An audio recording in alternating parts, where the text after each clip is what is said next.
अस्सलाम वालेकुम। बहुत बहुत शुक्रिया कि आप लोगों ने मौका दिया इस मौके पर और इस उन्वान पर बात करने के लिए। तो मुझसे पहले जो स्पीकर थे डॉक्टर सुरेश खैरनार साहब, उन्होंने बहुत सारे चीज़ों को कवर किया है, बहुत बेहतरीन तरीके से उन्होंने चीज़ों को समझाया भी है।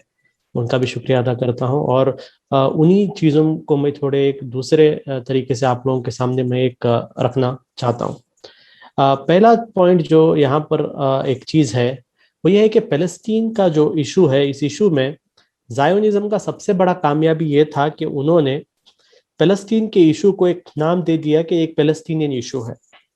और जैसे उन्होंने इसको एक नाम दे दिया, एक फ़लस्तीनियन इशू है, दुनिया के अलग अलग मुल्क और स्पेशली जो मुस्लिम कम्युनिटी है पूरे दुनिया के अंदर, अरब्स जो हैं, उन लोगों ने इस इशू को फ़लस्तीनियों का मुद्दा समझकर वहां पर महदूद रख दिया। ये एक बहुत बड़ी कामयाबी थी कि एक फ़लस्तीनियन इशू है, एक फ़लस्तीन इशू है। लेकिन एक छोटा सवाल यहाँ पर हम लोग देखना है कि ये कोई एक फ़लस्तीन इशू नहीं है, सिर्फ और सिर्फ फ़लस्तीन का इशू नहीं है, बल्कि ये पूरी दुनिया के अंदर एक सवाल है कि आज के एक एक सिविलाइज एक जमाने में, एक सिविलाइज वर्ल्ड में, क्या एक मुल्क जो एक जो अपने अपने जगह पर ही है, जो अपने स्थान पर अपने स्थल पर रहता है, वैसे एक मुल्क को दिन रात वहां पर जुल्म कर कर दुनिया के सामने उनका कत्लेआम होता है, दुनिया के सामने उन्हें मारा जाता है, दुनिया के सामने उनको अपने घरों से बेघर किया जाता है। और ऐसे वक्त में दुनिया किस तरीके से रिएक्ट करती है, वर्ल्ड किस तरीके से रिएक्ट करती है, ये एक बहुत बड़ा एक सवाल है। तो फ़लस्तीन का इशू को हमें सिर्फ एक फ़लस्तीन का इशू नहीं समझना, ये सबसे पहले तो पूरा एक अरबों का इशू है। अरब में मैं सिर्फ मुस्लिम अरब्स नहीं कहूंगा, एक क्रिश्चियन अरब्स, मुस्लिम अरब्स, और जो ऐसे अरब्स जो धर्म किसी धर्म को मानते नहीं है, वैसे अरब्स का भी, उनका भी इशू है। साथ ही साथ अगर आप देखेंगे पूरे दुनिया के मुस्लिम से, उनका भी एक इंपॉर्टेंट इशू है। और तीसरा अगर आप देखेंगे पूरे दुनिया के जो अलग अलग मुल्क में रहने वाले लोग हैं, उनके लिए भी एक इम्पोर्टेंट सवाल है, इम्पोर्टेंट इशू फ़लस्तीन का इशू है। जिस दिन फ़लस्तीन के इस मुद्दे को वो अहमियत मिल जाएगी, हमें लगता है कि दुनिया में इसे अटेंशन मिलेगा, वरना ये सिर्फ और सिर्फ फ़लस्तीन के लोगों का इशू होकर रह जाएगा। दूसरा चीज, जैसे मेरे से पहले खैरदर साहब ने बताया कि इसराइल जो है ये एक इलेजिटिमेट स्टेट है। इलेजिटिमेट स्टेट का मतलब एक नाजायज मुल्क है। मैं इसे नाजायज मुल्क इसलिए कहता हूं क्योंकि ये मुल्क था ही नहीं, ये मुल्क था ही नहीं। और ये मुल्क एक कॉन्स्पिरेसी के थ्रू बनाया गया, एक कॉन्स्पिरेसी के थ्रू बनाया गया। हर कोई जानते थे कि ये एक ऐसे ही आज रात को या कल सुबह को उठकर ऐसा एक मुल्क नहीं बना, बल्कि इसके पीछे बहुत बड़ा एक मेहनत था। यूरोप के अंदर जो वर्ल्ड जायोनिस्ट ऑर्गेनाइजेशन जैसा एक संगठन बना, और इस संगठन के अंदर कौन थे? संगठन के अंदर यूरोप के अलग अलग ममालिक के अंदर जो ज्यूइश कम्युनिटी के अंदर एक बहुत बड़ी एक पावरफुल लॉबीज जो थे, वो लोग इसके अंदर थे। एक चीज हमको यहाँ पर समझना होगा कि ये जो जायोनिस्ट है, हर जीव, हर यहूदी जो है वो जायोनिज्म को नहीं मानते। ये भी हमें जहन में रखना होगा। जिस तरीके से हमारे इंडिया के अंदर हर एक हिंदू हिंदुत्व को नहीं मानता, हम देखते हैं कि बहुत सारे हिंदू धर्म को मानने वाले लोग ही हिंदुत्व के सबसे बड़े मुखालिफ करने वाले लोग हैं। उसी तरीके से पूरे के पूरे यहूदियों को, पूरे के पूरे जीव को आप जायोनिस्ट नहीं बोल सकते, क्योंकि आज भी इसराइल के अंदर हो, अमेरिका के अंदर हो, या दुनिया के अलग अलग ममालिक के अंदर हो, बहुत सारे ऐसे यहूदी हैं जो जायोनिज्म की बहुत ही बड़ी मुखालिफत करते हैं, बहुत बड़े अपोजिशन भी उनके करते हैं। तो ये जायोनिज्म को हमें समझना है। जायोनिज्म का असल में ज्यूइश धर्म के साथ कोई लेना देना नहीं था। जैसा आज इंडिया में आप देख लो, सावरकर का आप एग्जाम्पल ले लीजिए। सावरकर जो है अपने आप को हिंदुत्ववादी कहता है, लेकिन सावरकर के बारे में आता है कि वो एक नास्तिक था, वो एक नास्तिक था, लेकिन उसने धर्म को इस्तेमाल किया। उसी तरीके से ये जायोनिस्ट जो लोग हैं, बहुत सारे जायोनिस्ट जो लीडर्स थे वो नास्तिक थे, वो यहूदी धर्म को भी नहीं मानते थे, वो नास्तिक थे। लेकिन उनके लिए यहूदियत एक धर्म नहीं थी, बल्कि एक आइडेंटिटी थी, और उन्हें अपनी आइडेंटिटी के लिए एक मुल्क चाहिए था, इसलिए उन्होंने जायोनिज्म को इस्तेमाल किया। तो हमें समझना होगा कि जायोनिज्म जो है, ये जायोनिज्म एक एक एक एक, एक आइडियोलॉजी है, जो इस आइडियोलॉजी के तहत ये फलस्तीन के अंदर एक इसराइल जैसा एक मुल्क को बनाया गया। नंबर वन एक चीज। दूसरा एक इंपॉर्टेंट चीज इसके अंदर देखना है, इसमें हम लोग कहते हैं कि सिर्फ जायोनिस्ट इसके अंदर इन्वॉल्व है, कि सिर्फ जायोनिस्ट की वजह से ऐसा एक हरकत हुआ। ये सही नहीं है। सिर्फ और सिर्फ जायोनिस्ट की वजह से हरकत नहीं हुआ। जायोनिस्ट को बहुत सारे लोगों ने मदद किया, बहुत सारे लोगों ने मदद किया। उसमें सबसे बड़ा मदद जो उनको मिला वो ब्रिटिश के तरफ से था, क्योंकि उस वक्त की दुनिया की सुपर पावर ब्रिटिश थी। ब्रिटिश के तरफ से उन्हें सबसे बड़ा मदद मिला। उसके बाद अगर आप देखते हैं, दूसरा एक बड़ा सुपर पावर उस वक्त में अगर कोई था तो फ्रांस था। तो इसमें अगर आप देखेंगे 2-3 इंपॉर्टेंट डॉक्यूमेंट्स हैं जो आज भी अवेलेबल है। उसमें जो खैरनार साहब ने बताया, बाल्फर डिक्लेरेशन के बारे में बताया, जो एक सीक्रेट एक एग्रीमेंट किया गया था, जिसमें जायोनिस्ट के साथ ब्रिटिश जो उस वक्त की जो मिनिस्टर्स थे, उन्होंने ये एग्रीमेंट किया था कि हम आपको एक मुल्क बना के देंगे। उसी तरीके से इंग्लैंड और फ्रांस के बीच में एक साइक्स पिकोट एक्ट भी हुआ था। ये क्या था कि इसमें इन्होंने पहले ही फर्स्ट वर्ल्ड वॉर के बाद हम पूरे के पूरे मिडल ईस्ट को किस तरीके से आपस में बांट के खाएंगे, इसके बारे में उन्होंने एक प्लान बना दिया था कि सीरिया, कहां से कहां सीरिया होगा, कहां से कहां जॉर्डान होगा, कहां से कहां लेबनान होगा। अब जो ओटोमन एम्पायर है, जो तुर्की की जो उस्मानी खिलाफत थी, उस्मान एम्पायर थी, उस उस्मानी खिलाफत को किस तरीके से टुकड़े टुकड़े कर कर कर आप अलग अलग मुल्क बनाएंगे और कौन सा मुल्क किसके पास रहेगा, ये भी पहले से ही डिसाइड हो गया था। ऐसा नहीं है कि जंग के बाद डिसाइड हुआ, पहले ही डिसाइड हो गया था। वो तो उसके बाद रशिया में लेनिन ने इसको एक्सपोज किया था, लेकिन पहले से एक्सपोज हो गया था। तो एक इसमें इंपॉर्टेंट जो एक पात्र है, बहुत बड़ा इंपॉर्टेंट एक रोल है, वो अंग्रेजों का है। उन्होंने एक तरफ से आप देखते हैं अंग्रेजों का अरबों के साथ, खासकर जो हिजाज में रहने वाले जो अरब थे, हुसैन शरीफ और उनके बेटे फैसल, इनके साथ जो ब्रिटिश की एक एक एक एक डीलिंग चल रही थी, और इंडिया उनको एक धोखा दिया गया था ये बताकर कि अगर आप हमें मदद करोगे तुर्कों के खिलाफ लड़ने के लिए, तो हम आपको एक अरब मुल्क बना के देंगे। यानी हर वो जगह जहां पर अरबी जबान बात होती है, वो सबको एक कंट्री बनाया जाएगा। इस तरीके का एक ओरल एक वादा किया गया था। लेकिन उसके पीछे यही ब्रिटिश और यही फ्रेंच ने क्या कर दिया था, दूसरा एक प्लान भी ज़ायोनिस्ट यहूदियों के साथ कर दिया था कि हम आपको भी एक मुल्क बनाएंगे। तो यहाँ पर एक डबल स्टैंडर्ड आप लोग देखते हैं एक चीज। और ये देखिए, ब्रिटिश भी जो था, आप ये मत समझिए ये कंप्लीट एक पॉलिटिकल डिसीजन था। आप लोग जानते होंगे, बहुत सारे लोग, एक क्रूसेड्स युद्ध चले थे। क्रूसेड्स युद्ध का मतलब था यूरोप के अंदर जो है धर्म के नाम पर एक होली वॉल किया गया था, जेरूसलम और कॉन्स्टेंटिनोपल को कैप्चर करने के लिए। कॉन्स्टेंटिनोपल मतलब अभी का इस्तांबुल को कैप्चर करने के लिए, और जेरूसलम को उन्होंने कब्जा भी किया था। 90 साल तक जेरूसलम उनके कंट्रोल में था, जो क्रूसेडर्स थे उनके कंट्रोल में था। 90 साल के बाद हम देखते हैं कि सुल्तान सलाहुद्दीन अयूबी नाम के एक बहुत बड़े लीडर ने उस जेरूसलम को आजाद कराया था।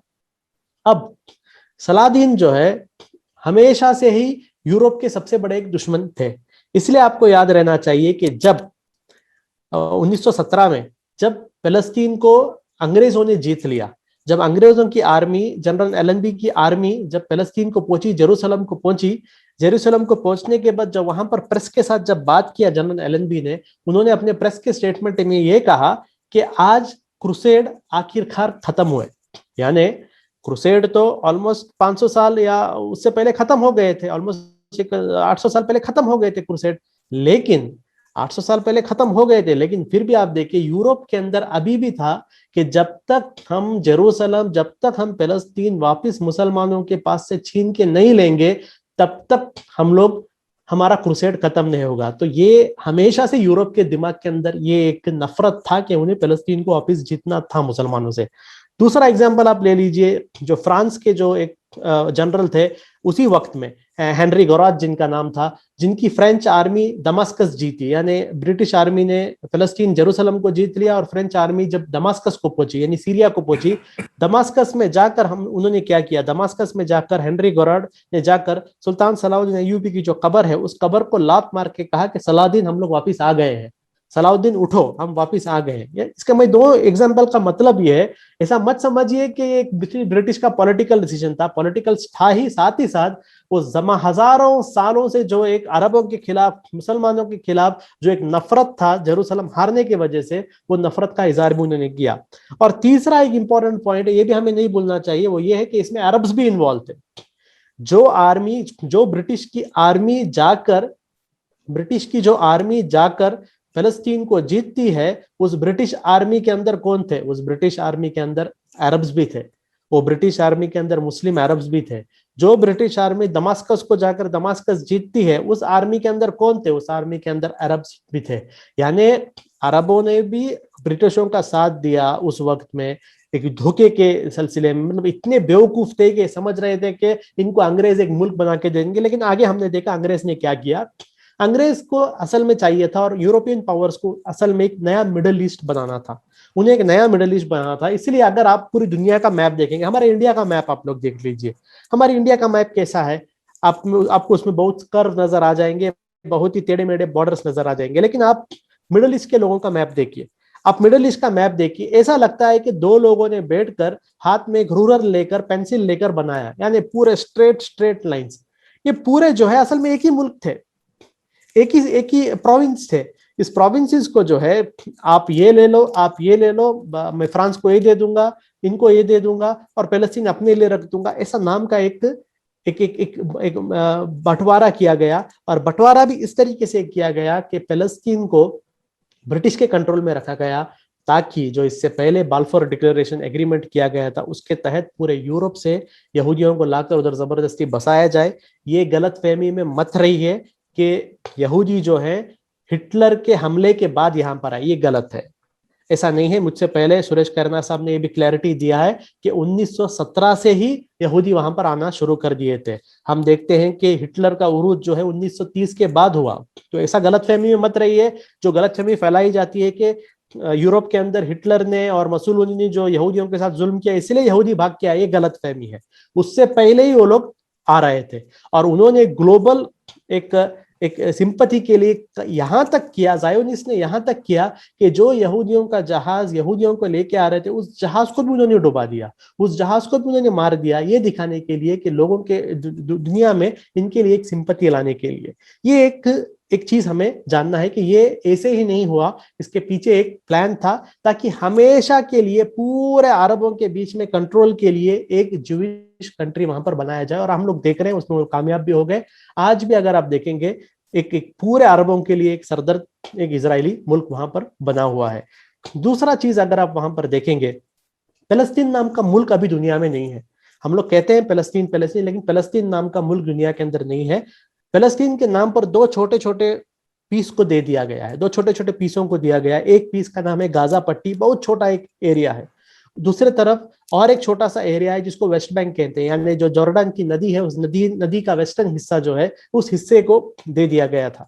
ये दो जगह में फलस्तीन के लोगों को भगाकर मारकर पूरे इजराइल, जो आज इजराइल एक जमाने में फलस्तीन हुआ करता था, वहां से मार भगाकर उनको इस या तो गाजा पट्टी में रखा गया या तो वेस्ट बैंक में रखा गया। और साथ ही साथ दुनिया की सबसे बड़ी रेफ्यूजी पॉपुलेशन इनको बनाया गया। पूरी दुनिया में सबसे बड़े रेफ्यूजी पॉपुलेशन ये लोग हैं। अभी अगर हम लोग सोचते हैं कि हाँ भाई गाजा में ये लोग हैं, वेस्ट बैंक में ये लोग हैं, तो उसमें भी गलतफहमी है। वेस्ट बैंक में भी फलस्तीन पूरी तरीके से नहीं है। जैसे आप इससे पहले आपने सुना होगा कि वेस्ट बैंक के अंदर भी जो है अलग अलग कॉलोनीज बनाए गए और उस कॉलोनीज के अंदर जो है यहूदियों को लाकर बसाया गया और उन कॉलोनीज को पूरी तरीके से जो है एक कवर किया गया, पूरी तरीके से कंक्रीट के साथ दीवारें डाले गए। जिस तरीके का हम लोग सुनते थे कि साउथ अफ्रीका के अंदर गोरे और कालों के बीच में जो है दीवारें बनाई जाती थी, उसी तरीके का दीवारें अगर आप देखेंगे वेस्ट बैंक के अंदर बनाया गया। तो अगर कोई ये भी सोचता है कि भाई वेस्ट बैंक और गाजा ये दो मिलाकर एक अरबों फलस्तीनियों का मुल्क हो जाएंगे, तो वेस्ट बैंक में जगह ही नहीं है। वेस्ट बैंक में जो भी जगह था वो जगह भी इन्होंने ऑलरेडी कैप्चर कर दिया है और उस जगह में लाकर जिन लोगों को लोग बसाते हैं उनको कहते हैं सेटलर्स।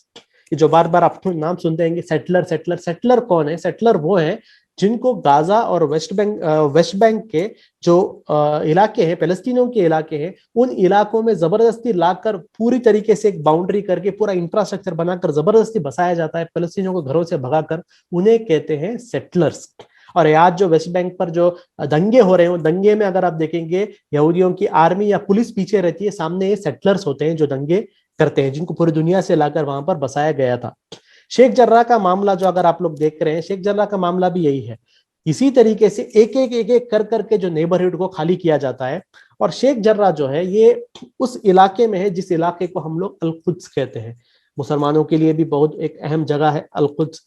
क्रिश्चियनों के लिए भी एक जगह है जिसको वो लोग, जहां पर ईसा अलैहिस्सलाम आए थे, इसलिए वो लोग उसको मुकद्दस समझते हैं। और यहूदी भी जेरूसलम को उनके पुराने टेम्पल होने की वजह से मुकद्दस समझते हैं। लेकिन ये जेरूसलम का जो एरिया है, बहुत बड़ा एरिया, उसको अल कुद्स एरिया कहते हैं। इसराइल का पिछले कई सालों से एक प्लान चल रहा है कि जो जेरूसलम में जो मुस्लिम आबादी है, जो क्रिश्चियन आबादी है, मुस्लिम और क्रिश्चियन आबादी के लोगों को वहां से घरों से भगाया जाए। तो हम लोग तो न्यूज में सिर्फ मुसलमानों का सुनते हैं, वो गलत फहमी है आपका। सिर्फ मुसलमानों को प्रॉब्लम नहीं है, अरब क्रिश्चियंस को भी बहुत प्रॉब्लम वहां पर किया जा रहा है, सिर्फ और सिर्फ इसलिए क्योंकि वो लोग एक अरब्स हैं और वो लोग क्रिश्चियंस हैं, और पूरी दुनिया भी उसमें खामोश है। ये जो बड़े बड़े मुल्क के लोग अपने आप क्रिश्चियन धर्म का बड़ा रखवाला कहते हैं, यूरोप के लोग, ये सारे क्रिश्चियन मुल्क भी खामोश हैं। जब फिलिस्तीन के अंदर क्रिश्चियन अरबों का कत्लेआम हो रहा है, क्रिश्चियन अरबों को उनके घरों से भगाया जा रहा है, क्रिश्चियनों के चर्चों पर हमला किया जा रहा है, उस वक्त पूरे अरब, पूरे दुनिया के क्रिश्चियन मुमालिक भी खामोश है। उसी तरीके से ये शेख जर्राह का एक सिमिलर एक सिचुएशन है, जहां पर अभी लोगों को, फैमिलीज को खाली किया जा रहा है, अलग अलग तरीके से खाली किया जा रहा है। कभी आर्म्स के थ्रू, कभी वेपन्स के थ्रू, कभी नया कानून बनाकर, या कभी कोर्ट में लेके जाकर कोर्ट में नए नए केसेस बनाकर इनको घरों से भगाया जा रहा है। और अभी जो शेख जर्राह का है उसको ऐसे ही कर रहे हैं, कोर्ट के थ्रू या लॉ के थ्रू किया जा रहा है। तो ये एक इशू को आप ऐसा मत समझिए शेख जर्राह में जो रहा एक नया इशू है, ये हमेशा चल रहा था, हमेशा चल रहा था। वो तो इस बार चंद लोग रास्ते में उतर कर आकर प्रोटेस्ट किए, वो प्रोटेस्ट की वजह से अल-अक्सा में ये लोग घुसे और पूरी दुनिया को पता चल गया, और उसके बाद ये इशू हम देखते हैं कि वहां से हमास ने रिटेलिएट किया और जो हुआ। तो ये बहुत पुराना इशू है, ऐसा मत समझिए कि आज इतना दिन वो लोग सुकून में थे और 2-3 दिन से उन्हें प्रॉब्लम, ऐसा नहीं है। हमेशा, हर दिन, 1948 से लेकर आज तक, हर दिन या उससे पहले भी, अंग्रेजों के दौर पर भी, फिलिस्तीन के लोग हर दिन रात को सोने के वक्त ये सोचकर ही वो लोग सोते हैं कि सुबह को उनको उनके घरों में रहने दिया जाएगा या नहीं, उन्हें उनके घरों से बेघर किया जाएगा या नहीं। ये हमेशा चलने वाला चीज है, कभी भी बंद नहीं हुआ। हमें आज नजर आया है शेख जर्राह के एक इशू में, और बार बार ऐसे इशूज में नजर आते हैं। नेक्स्ट, इसमें एक इंपॉर्टेंट चीज क्या है, पूरी दुनिया का रवैया क्या है, ग्लोबल रवैया क्या है। पूरी दुनिया का रवैया अगर आप इसके अंदर देखेंगे, बहुत ही एक हिपोक्रेटिक नजरिया है। एक तरफ ऐसा ग्लोबल मीडिया के थ्रू ऐसा बताया गया है कि इजराइल विक्टिम है। वो तो अभी सोशल मीडिया होने की वजह से आपको असलियत पता चल रही है, लेकिन 20 साल पहले अगर आप देखते हैं, जब सोशल मीडिया नहीं होती है, आप अगर सिर्फ वेस्टर्न चैनल्स देखते हैं, आपको सिर्फ यही नजर आता है कि इजराइल विक्टिम है। आपको सिर्फ ऐसे इमेजेस नजर आएंगे जिसमें एक इजरायली औरत अपने बच्चे के कब्र पर रो रही है, इजरायली माँ रोई है। इसका मतलब क्या है, ये फिलिस्तीनी जो है जंगली है, एक नंबर के टेररिस्ट हैं, इन्होंने पूरी इजराइल का जीना हराम कर दिया है, सिर्फ यही नजर आता था। मतलब इजराइल को प्योरली जो है एक पॉजिटिव इमेज बताया गया था, और फिलिस्तीनियों को जो है एक नेगेटिव इमेज बनाया गया था। साथ ही साथ जो पैलेस्टीन रेजिस्टेंस था, पैलेस्टीन रेजिस्टेंस का मतलब क्या है, पैलेस्टीनियन रेजिस्टेंस का मतलब यह है कि पैलेस्टीन के जो लोग आज भी अपने हक के लिए लड़ रहे हैं, आप आज भी जो अपना एक मुल्क बनाने के लिए जो लड़ रहे हैं, जो उनको अपने मुल्कों से भगाया गया, जिनको उनके घरों से भगाया गया, अपने घरों के लिए, अपने आवाम के लिए, अपने नस्ल के लिए लड़ने वाले जो पैलेस्तीनी ग्रुप्स हैं, वो ग्रुप जो लड़ाई कर रहे हैं, उस लड़ाई का नाम पैलेस्टीनियन रेजिस्टेंस है। देखिए, बहुत इंडिया में बैठकर और दुनिया के अलग अलग जगहों में बैठकर बहुत आसानी से हम लोग कह सकते हैं, हाँ भाई आप लोग धरने में पर बैठो, पैलेस्तीन के लोग धरने पर बैठो, क्यों पैलेस्तीन के लोग लड़ रहे हैं, क्यों वो लोग रिएक्ट करते हैं। अगर हमें उनके जूते में अपना पैर रख के देखना पड़ेगा। देखिए, यही काम इंडिया के अंदर भगत सिंह ने किया था। जो पैलेस्तीन के लोग जो आज हमास और पैलेस्तीन के अलग अलग संगठन जो आज गाजा में या वेस्ट बैंक में कर रहे हैं, यही काम तो इंडिया के अंदर हमारे स्वतंत्र सेनानियों ने किया था। कि जब बाहर से एक ब्रिटिश आकर हमारे मुल्क पर कब्जा कर रहा था, हम लोग खामोश बैठे थे क्या? हम लोग नहीं लड़े क्या? 1857 में हम लोग नहीं लड़े क्या? हमारे अलग अलग जो रेवोल्यूशनरी लीडर्स थे, भगत सिंह थे, चंद्रशेखर आजाद थे, अलग अलग जो हमारे रेवोल्यूशनरी लीडर्स थे, सुभाष चंद्र बोस थे, क्या लड़े नहीं कि हम लोग उनके खिलाफ? तो अपने मुल्क में जब हम हमारे रेवोल्यूशनरी लीडर्स को सेलिब्रेट करते हैं, उसी तरीके से पैलेस्टीन अपने लोगों को सेलिब्रेट करते हैं। उनके लिए भी इस्माइल हनिया हो, खालिद मशाल हो, या शेख अहमद यासीन हो, या उससे पहले जो अलग अलग हमास के लीडर गुजरे हैं, यासिर अराफात हो, या जो पीएलओ के लीडर थे, ये सब उनके लीडर्स हैं, क्योंकि ये लोग लड़े हैं उनके हक के लिए। तो ये जो एक नजर बनाया गया है कि जो हमास के लोग हैं टेररिस्ट हैं और इजराइल सेल्फ डिफेंस कर रहा है, एक बनाया हुआ एक इमेज है। वो इसलिए क्योंकि उसमें भी 2 रीजन आपको बताता हूं कि पूरे अमेरिका के अंदर जो हॉलीवुड है, ये हॉलीवुड के अंदर कंट्रोल ज्यूइश लॉबी का है।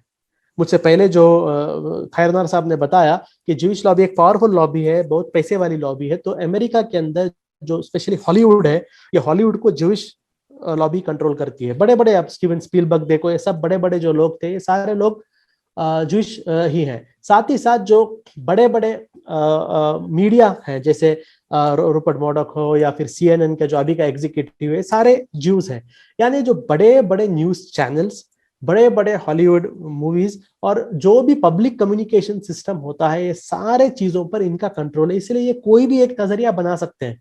मैं वापस कहता हूं, वो तो सोशल मीडिया आने की वजह से लोगों के सामने थोड़ी असलियत सामने आ गई है, लेकिन अगर सोशल मीडिया नहीं होती, आज भी पूरी दुनिया फलस्तीन के लोगों को टेररिस्ट ही कहती। वो तो सोशल मीडिया आने के बाद पता चला कि वो लोग अपना डिफेंड कर रहे हैं।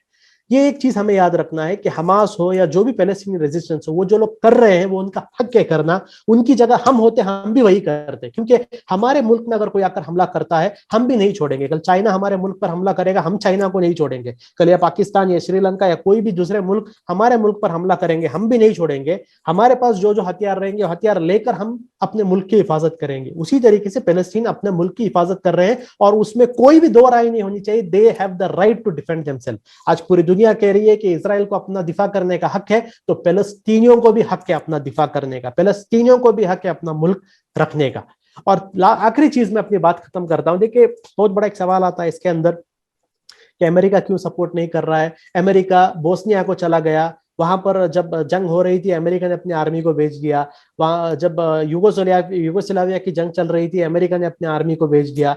जब कोरिया के अंदर जंग चल रही थी, अमेरिका ने अपनी आर्मी को भेज दिया। वियतनाम में जंग चल रहा था, अमेरिका ने अपनी आर्मी को भेज दिया। साउथ अमेरिका के अंदर जब जंगें चल रही थी, अमेरिका ने अपनी आर्मी को भेज दिया। क्यों अमेरिका अपनी आर्मी फलस्तीनियों को बचाने के लिए फलस्तीन नहीं भेज रहा है? वो इसलिए क्योंकि अमेरिकन पॉलिटिक्स को हमें समझना है। अमेरिका के अंदर कोई भी पॉलिटिशियन हो, उसको अगर अपना एक पॉलिटिकल करियर बनाना है, तो उसको जो जूइश लॉबी है अमेरिका की, जो बहुत बड़े बड़े जूइश लॉबीज होते हैं, उस लॉबीज को खुश रखना है। ये लॉबीज को खुश रखेंगे तो ही आपका फंडिंग हो सकता है, वरना नहीं हो सकता।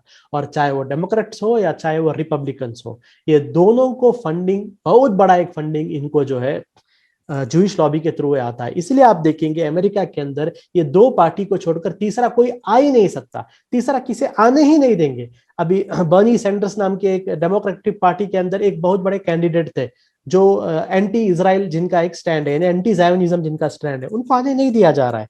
किसी भी तरीके उनको आने नहीं दिया जाएगा। उनके ऊपर एक कम्युनिस्ट का लेबल डाला गया है, उनको कम्युनिस्ट कहते हैं। क्योंकि वो इसराइल के खिलाफ बात कर रहे हैं। तो अमेरिका के अंदर भी जो आप देखेंगे, एक बहुत बड़ा लॉबी है, जो लॉबी अमेरिकन पॉलिटिशियंस को भी जो है एंटी इजराइल बात करने नहीं देती है। अब नेक्स्ट आइए, चंद लोग सवाल पूछते हैं, भाई हमारे मुस्लिम ममालिक किधर है, हमारे मुस्लिम कंट्री किधर है?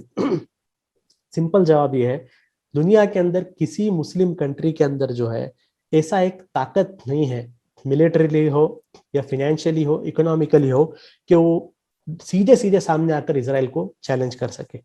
समझे, ये नहीं है। इससे पहले 1948 में भी अरब ममालिकों ने इसराइल से जंग किया था, 1967 में भी जंग किया था, 1970s में भी जंग किया था।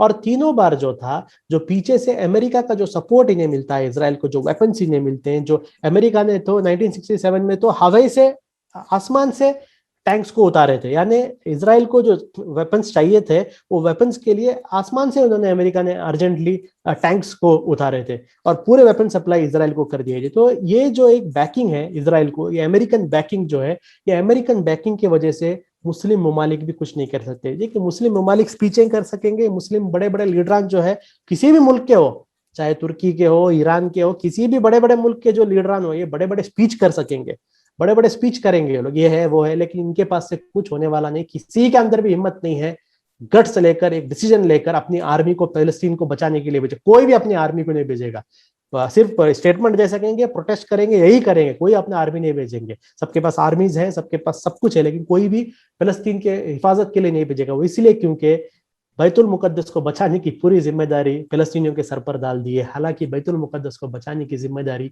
पूरे पूरे मुस्लिम ममालिकों के सर पर थी, लेकिन सिर्फ फलस्तीनियों के सिर पर डाल दी है। फिर भी हमें नाज करना है उन फलस्तीनियों पर, हमें नाज करना है उन फलस्तीनियों पर। इतनी छोटी सी एक कौम है, एक जेल में वो लोग रहते हैं, 24 घंटे उन पर सर्वेलेंस है, उन्हें कुछ भी फैसिलिटीज नहीं है, हर तरीके से उन्हें बर्बाद कर दिया गया है। इसके बावजूद भी वो लोग बैतुल मुकद्दस को नहीं छोड़ रहे। 2-3 दिन पहले एक औरत का एक इंटरव्यू आपने पढ़ा होगा, गाजा में बॉम्बिंग में उस औरत के 4 बच्चे मर गए, 4 जवान बच्चे मर गए, और उस औरत ने क्या कहा, बैतुल मुकद्दस के लिए मेरे 4 नहीं, मेरे और बेटे होते, उन और बेटों को भी मैं कुर्बान कर देती बैतुल मुकद्दस के लिए। तो ये पूरी दुनिया के मुसलमान जो करना है वो आज फलस्तीन के मुसलमान कर रहे हैं। हमारी लड़ाई वो लोग लड़ रहे हैं, बैतुल मुकद्दस की हिफाजत वो कर रहे हैं। हमारी जिम्मेदारी हम जिन जिन मुल्कों के अंदर हैं, उन मुल्कों के अंदर हमें उनकी हक के लिए बात करना है। अपने मुल्क के अंदर उनकी जो जंग है उस जंग को जिंदा रखना है, उन्हें सपोर्ट करना है, ताकि आवाम को पता चले, आने वाली नस्लों को पता चले कि इसकी एक कौम फिलिस्तीन के अंदर थी जिस कौम ने मरते दम तक अपनी लड़ाई को नहीं छोड़ा। और उम्मीद इस बात की है, देखो उम्मीद इस बात की, ऐसा मत समझिए कि गाजा में मुसलमान फिलिस्तीनियों मर रहे हैं। गाजा में फिलिस्तीन शहीद हो रहे हैं, ये याद रखिए, वो शहीद हो रहे हैं, जो बच्चे मर रहे हैं शहीद हो रहे हैं, और इन्हें कामयाबी मिलने वाली। क्योंकि इससे पहले भी आपने देखा 2014 में भी इजराइल ने इन पर अटैक करते करते फाइनली इजराइल आ गया, घुटने पे आ गया और इनके पास एग्रीमेंट कर लिया, क्योंकि इजराइल बहुत ज्यादा देर तक लड़ नहीं सकता। बहुत ज्यादा अगर जंग चलेगा इजराइल की इकोनॉमी डाउन हो जाएगी। चंद लोग जो कह रहे हैं कि ये प्रोडक्ट बाइकआउट करो, ये आपके प्रोडक्ट बाइकआउट करने से कोई इजराइल को नुकसान होने वाला नहीं। आप पेप्सी कोला पीना बंद करोगे, इजराइल का कोई एक वेपन कम होने वाला नहीं है। ये सिर्फ हमारा एक सॉफ्ट एक्टिविज्म है, एक कंफर्ट जोन एक्टिविज्म है। लोगों को दूसरी राय हो सकती है, लेकिन इजराइल को असल प्रॉब्लम तब होता है जब इजराइल की इकोनॉमी डाउन होती है। इकोनॉमी कब डाउन होती है? इजराइल की टूरिज्म बंद हो जाती है। पूरी दुनिया की सबसे बड़े क्रिश्चियन टूरिज्म इजराइल है। इजराइल की जो मैन्युफैक्चरिंग इंडस्ट्री है, वो मैन्युफैक्चरिंग इंडस्ट्री जो एक्सपोर्ट होती है, एक्सपोर्ट्स जब बंद हो जाते हैं, जब ग्लोबल लोग इजराइल में बिजनेस के लिए आने के लिए बंद होते हैं, तब इजराइल की इकोनॉमी को प्रॉब्लम होता है। और हमास के लोग वही कर रहे हैं। हमास जो है ये जंग के थ्रू आज इजराइल के पिछले 7 दिनों से आप देखेंगे उनकी इकोनॉमी गिर गई है। और अगर ये 20-25 दिन इसी तरीके से इजराइल से लड़ते रहे हैं लोग, आप देखिए इजराइल वापस आएगा इजिप्ट के जरिए या अपने किसी अरब मुल्कों के जरिए आकर वापस हमास के पास ये लोग बातों के लिए आ जाएंगे। तो ऐसा मत समझिए कि फिलिस्तीन हार रहे हैं, फिलिस्तीनी जीत रहे हैं। हमास या दूसरे फिलिस्तीन के जो लोग जीत रहे हैं, क्योंकि इजराइल जलील हो रहा है। इजराइल जलील हो रहा है, और ताकतवर ही जलील होता है। जो कम तादाद के लोग होते हैं वो कभी भी जलील नहीं होते, उन्हें इज्जत ही मिलता है। इंशाअल्लाह हमास को भी इज्जत मिलेगा, फिलिस्तीनियों को भी इज्जत मिलेगा। जैसे ये सेमिनार का जो थीम है कि इजराइल का जवाल होगा और फिलिस्तीन का उरूज होगा। शुक्रिया।